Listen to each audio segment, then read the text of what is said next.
What is going on, guys? TJ, the big sports guy here. Today, I am going to talk about how I cost myself upwards of $1,000. Not only am I okay with it, though, I'm actually kind of proud of it. So stick with me and you will find out why. So as all of you know, there are like infinity and one ways to make money in today's day and age. So with sports cards and collectibles and memorabilia and all kinds of things, every event that you go to, every card that you buy, every card show that you go to, there are ways to make money, whether it's buying and flipping, or if it's grading things and then selling them for more if you get a high grade, going to games and getting things signed in person. But again, you've got to be thinking about these things when you're in the environment there and you have the opportunity to profit from some of these events. Now, I'm not usually like that, and this is a perfect instance of a scenario where I went to a sporting event and could have made a ridiculous amount of money, upwards again of $1,000, and was not able to do so. Now, some of you may know this if you're regulars on the channel and watch these videos, but during the course of July, I had been off for work for a couple of weeks and was in Michigan, and then I got a new contract in my work and went back to Michigan. So the last week of July, I started a brand new contract, and I was in the Detroit area. So I arrived on site around July 25th. Just so happened to look up Tigers baseball games to see what was going on, and the Los Angeles Angels were in town for a 3-game series. So I thought, how cool is that? I'll be out of work in time that I might be able to catch an evening game. So I purchased a virtual ticket through Vivid Seats online for the July 26th night game. Of course, it gets to be 4 o'clock in the afternoon, and the clouds start rolling in, and the winds are picking up, and there's a whole bunch of rain, and so they end up canceling the game. So then what they did is the Thursday, July 27th, there was a 1:10 p.m. baseball game. Some of you probably know where I'm going now, but they added a second game behind that, scheduled to start 40 minutes after the conclusion of the first game. So there was going to be a double header on the 27th between the Angels and the Detroit Tigers. So as many of you know, this ended up becoming a very, very historic day for one Mr. Shohei Ohtani, who ended up pitching his first complete game shutout in the 1:10 game the next day. So on July 27th, I show up to the ballpark. It is about 4:30 in the afternoon. I go up to the gate with my virtual ticket from the day before, thinking I could just get right in. They said that wasn't possible, that I would have to go over to the box office and swap my ticket out. So I did so, and I made my way over to the box office. Unfortunately, wasn't able to get an exact replacement for that ticket because I had bought it through a third party. So Vivid Seats had to refund me for that ticket, which they did end up doing.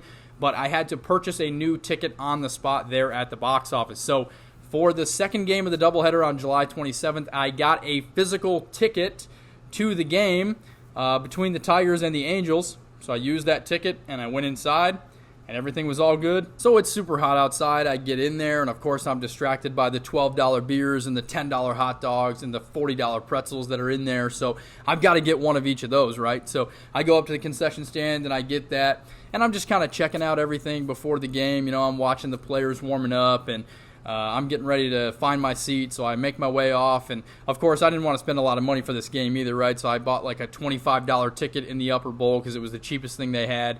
So I make my way upstairs and I find my seat, and I'm sitting up there, and you know, it comes to be like the first inning, and I'm kind of watching, and Shohei comes up to bat, and I'm thinking like, this is awesome. I get to see some of these guys in person, right? And I was really hoping that Mike Trout would be in that game, but of course, as you guys know, he's injured.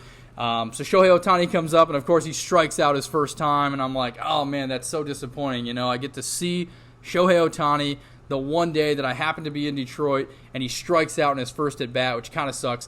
And at this point, I had no idea that he even pitched in the first game because I was working all day, so I had no like update on it. I didn't know that he was pitching at all. So I'm sitting there, I'm enjoying the game. It's an awesome time. I'm just super pumped to like be in the moment and be there and be watching this happen because I like Shohei Ohtani. He's obviously great. He's a once-in-a-lifetime kind of player. So then the third or fourth inning rolls around. He comes back up to bat. So, of course, I'm super pumped up. I'm watching the game, and sure enough, he hits a home run, which is like the coolest thing for me because going to a game and seeing a guy who has so much talent like Shohei Ohtani and actually getting to see him hit a home run in person is just so much cooler than watching it on TV. You know, forget about the sports cards, forget about the autographs and meeting these players. Just seeing something like this is so so unbelievable. So I was ecstatic. So then, of course, after that, I've got to celebrate. So I go back to the concession stand and I buy another $12 beer. And then I come back to my seat and I'm hanging out and a couple more innings pass. And then, Shohei Ohtani makes his way back up there. And I'm like, how cool, I get to see this guy hit a home run. And then, holy crap, he does it again.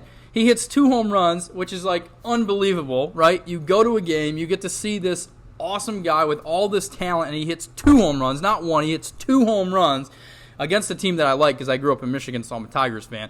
But I don't care. I don't care about any of that, right? Because I just got to see Shohei Ohtani hit 2 freaking home runs at the one game that I luckily got to go to because I just happened to be there. I live in North Carolina. I just happened to be in Michigan. So I'm thinking, like, how amazing is this? So the rest of the game plays out, and obviously, the LA Angels, they win by a boatload. They win by like 10 runs or whatever, and I'm just like super, super pumped up. And so now you guys are probably wondering, well, how did you cost yourself this money, and how did you have like such an awesome experience? Well, I cost myself a ton of money because in the midst of all the excitement and watching Shohei, this once-in-a-lifetime baseball player, come up to bat and hit 2 incredible home runs, I crumpled up my ticket, my physical ticket that I got at the game when I could have saved it, and it was in pristine condition when I bought it, and I could have sent it off, and I could have got it graded with PSA, and I could have sent it to Beckett, and I could have done all these things with it, and one sold on eBay for $1,000. One of those tickets to the same game I went to sold for $1,000. Now, another one sold for $250, so maybe I didn't cost myself a full $1,000. But I guess the point that I'm getting to, is that I don't care. I don't care about the money. I don't care that I lost $250 or $1,000. I don't care that I couldn't take the ticket and send it off to get it graded. I don't care about the money. I was present at this game, and I was watching one of the greatest players to ever play the game hit 2 home runs in the same game in person, and I was there and I saw it. And that is all that matters. I don't care. I wasn't on my cell phone the whole time at the game. Now, I did take a video of Shohei walking up to bat, and I got his at-bat because I thought that would be a cool memory for me to have. But it wasn't at all about the money. I bought the cheapest ticket. I went in there. I had a good time. I had a couple of drinks. I had a hot dog. I had a pretzel. I had fun. And that's what matters about the sports card hobby. And I think so many people have gotten away from that, and everyone would want to take that ticket and try to get it signed by him or send it off and get it graded and then resell it just to make money. Everything is not about money. So I really hope you guys appreciated this video and enjoyed my enthusiasm for it because I had a lot of fun creating this and telling you guys this story, so I hope it's a big hit. But if not, it doesn't matter anyways because I got to see something that was absolutely awesome. But I hope you guys have a great day, and I will catch you next time.